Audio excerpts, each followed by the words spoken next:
Hey, we're so glad that you're checking out Live and Lead today. We have a special guest with us. This is my good friend Chris Metcalf.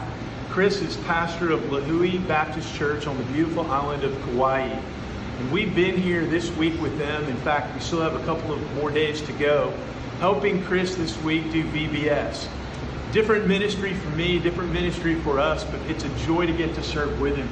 And Chris, before we ask a couple questions so people can get to know the ministry here and the challenges you face, tell us how many kids came to know Christ at VBS. So far, I think we have 29 professions of faith up to this point.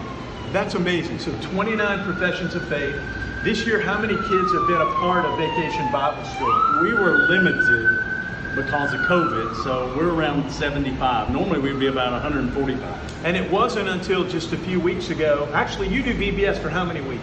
5 weeks. Okay, so it wasn't until a few weeks before the first VBS that you even knew here on Kauai that you could have VBS. Yeah, we were about 2 weeks out, and we had a big outbreak on the island, so I didn't even think we were going to have it.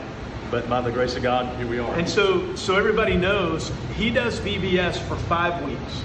So why do you do VBS for 5 weeks? Are you in your right mind to do VBS for 5 weeks? I can remember when my wife mentioned it the first time, and I thought she was crazy. Now I'm sure she is. No, I'm just kidding. What has given us the platform is to spend time with the kids and get to know their families. And we just see the longevity through a period of time. It just feels more comfortable with the decisions and those kind of things. And plus, when we would do evaluations with the families, we would say, well, what do you like? What do you dislike? What would you want more of? And we saw a lot of, we want more weeks. So we just tried to listen to that. And you've been doing VBS for 5 weeks for how many years?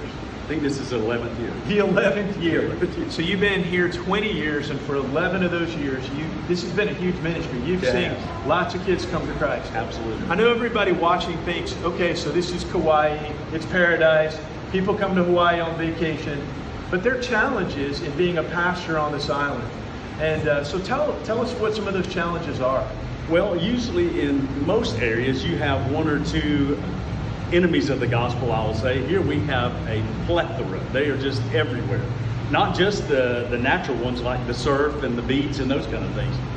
There's so many different faiths that are here that there's a lot of distractions, a lot of difficulty for sure. So you have to work through all of that with the gospel truth. So in a lot of ways, you'd say this is like pioneer mission work. Oh, absolutely. In fact, you have to have a missions heart. It's one of the states. I get that. I recognize that and value that. But really the ministry focus needs to be more of a missionary style. And so obviously being here with your family, you're a long way. This guy's a Georgia guy. He's a Georgia Bulldog. That's why I'm wearing red. That's why he's wearing red. And by the way, if we look sweaty, we've had a fun day today. This is the last part of the day on Wednesday. And so we've been out hiking and having a great time of Bible study with the kids talking about the resurrection. But obviously, being so far from your family for so many years, you've made this home, of course, it's got to be challenging. So what are some personal challenges that you have that our E2 ministry partners can support you in praying for you? Just pray that we stay clean and close. I heard that from a pastor years ago, and that really spoke to me. Yeah, there's just challenges. Obviously, family is in a different state.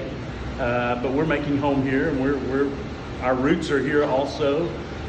Just pray that we would stay focused with all the different distractions that we talked about a minute ago. And there's challenges. There are definitely challenges. I told someone one time that it's a lot like the book of Corinthians, where you have all of these different enemies of the gospel, and that's what we're living through. We're living through the book of Corinthians, if I could put it that way. Well, and the enemy puts a target on your back. Oh. And you face that. You face the ups and downs of ministry here, I know. But God is gracious. God is gracious. I can't thank you enough for that. But it's not I'm not on the beach with a coconut and a pineapple and those kind of things every day. In fact, I can't remember the last time I went to the beach. Right. Except for the excursions week. Right, of course. Well, I wanted you to get to see Chris Metcalf. He's on the front lines of the work of the gospel. He is a dear friend. And we count it a joy to partner with him in the gospel through E2 and through our personal friendship. And I want to ask you to pray for him as well. So Chris, thanks for taking a few minutes. And all these folks watching and listening, they're going to be supporters in prayer for you.